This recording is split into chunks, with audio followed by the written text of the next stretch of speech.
Okay, welcome. Today I am going to give a talk about praise and blame and how we can integrate both sides into our lives. Okay, many blessings. Okay, welcome. It's an late winter's, early spring morning, and I thought I would give a talk today about praise and blame. So this morning on my YouTube channel I received some criticism, some blame, and it was just interesting. I thought, it would be an interesting thing to talk about. Now in Buddhism you have the 8 worldly winds, which certainly in Theravadan tradition you have praise and blame, gain and loss, suffering and happiness, and I can't remember what the last 2 were. I'm sure I can look those up. And what I was just reflecting on is this dance of praise and blame. And this morning, I got this criticism. Someone left a comment. It was nothing too big, but I rarely get negative comments, and I just felt into it and then let it go. And it was interesting, as I got into my vehicle to go down the hill, this was about 5 minutes later, I got some praise. I'd helped a neighbour a couple of days ago whose car was stuck, and I received a little gift and some praise.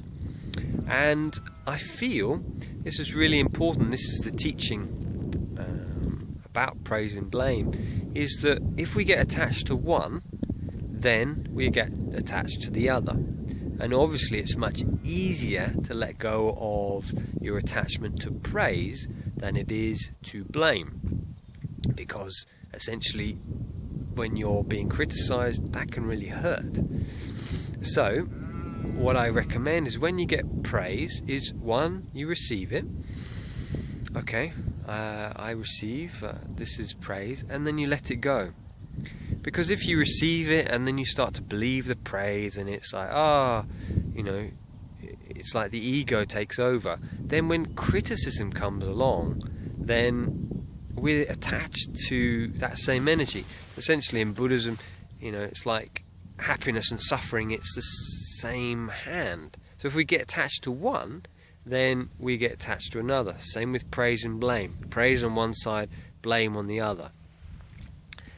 So what I would recommend is, let it go, both sides, feel them.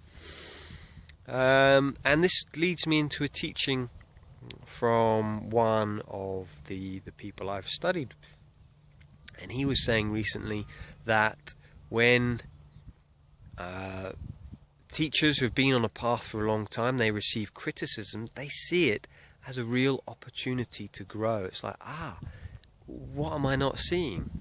So, with the criticism I received this morning, I think the comment was that I was a schmuck.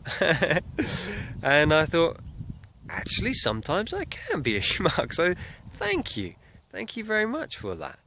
And then let it go. It's like, maybe they were having a bad day or whatever, but in the same way that I received the praise, it's like, then letting it go.